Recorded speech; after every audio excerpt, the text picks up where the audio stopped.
Chapter 11, The Exodus.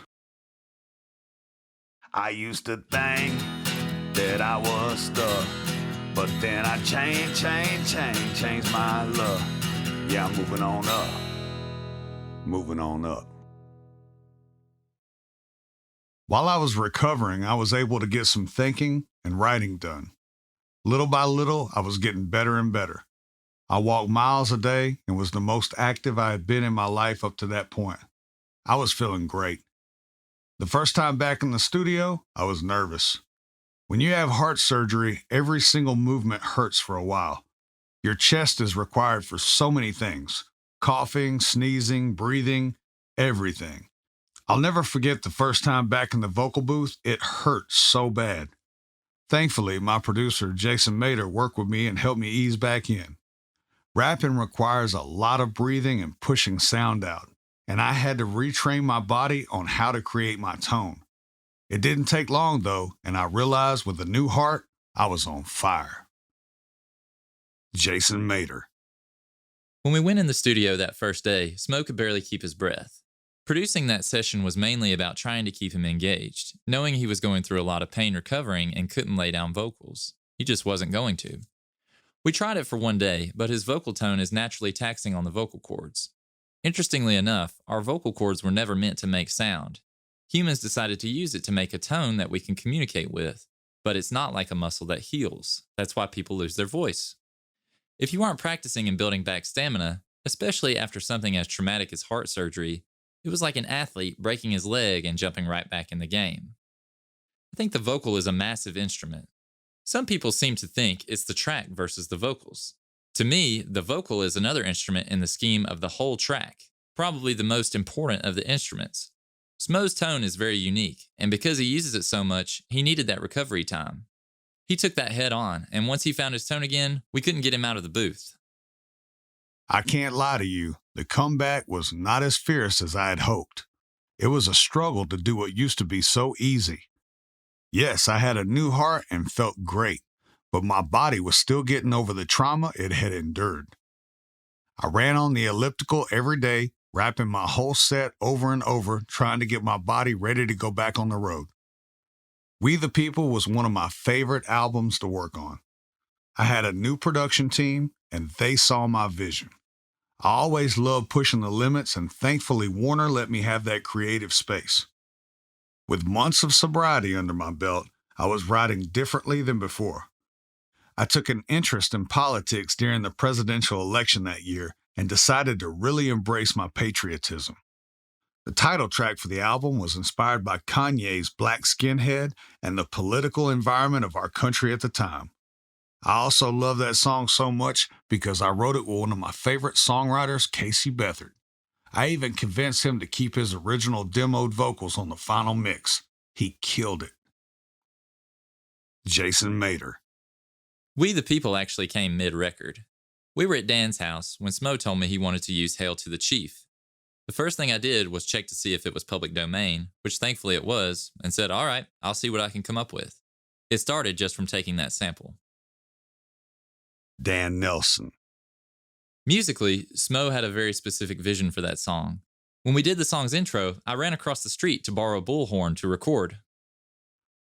We the People is the first album in my career that I ever did sober. I wanted to try to push myself to write about something other than partying. I even had several love songs on the album, including the pop track Never Get Old with the amazing female vocalist Josie Dunn.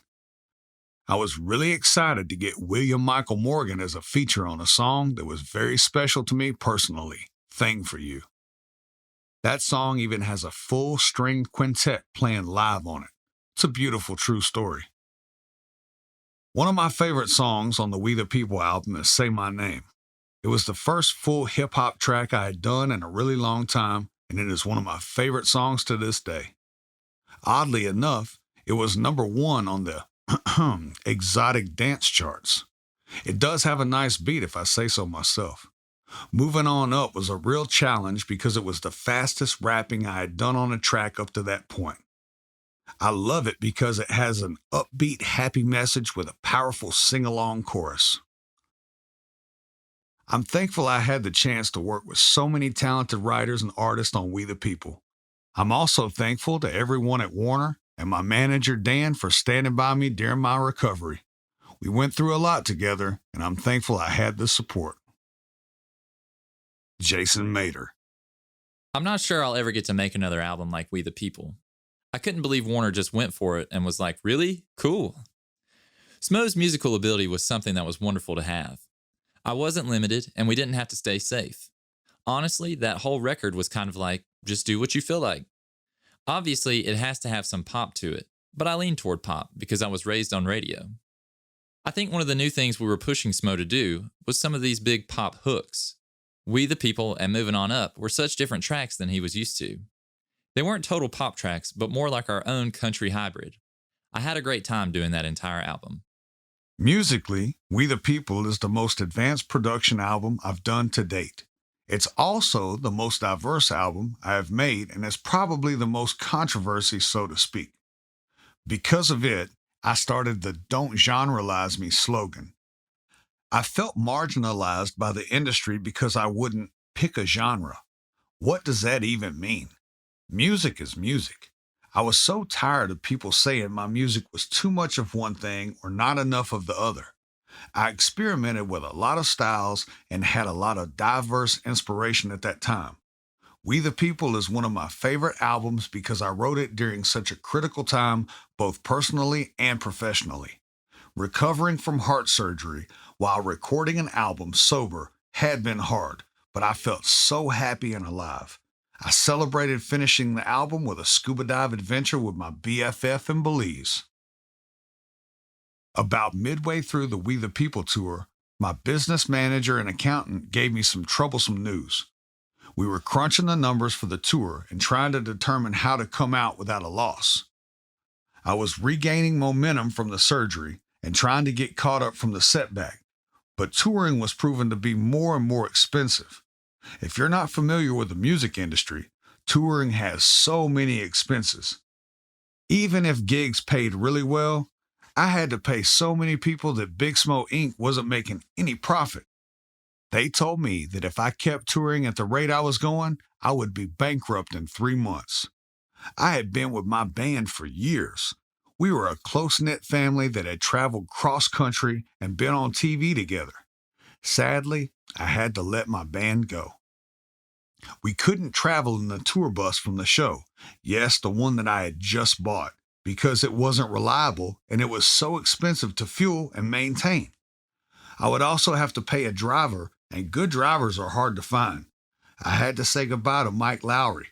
Thankfully, he continues to be a good buddy of mine. When I let the band go, I encouraged them to go on and pursue their own careers in music. I am so thankful to have had such a talented group with me. It makes me happy to see them still out in the industry doing what they love. I have nothing but mad love for my band, and I will never forget all the years we had together. Venues didn't like much that I didn't have the same quality of performance they expected to receive without the band, but doing a track show is what I had to do to keep my business going. I've been thankful enough to have found Keith, my tour manager and part-time drummer, for backup. I'm also thankful to the venues and fans that still love to see me perform and understand that business is business. Whether it's a live band or some tracks backing me, you're guaranteed to still get one hell of a SMO show.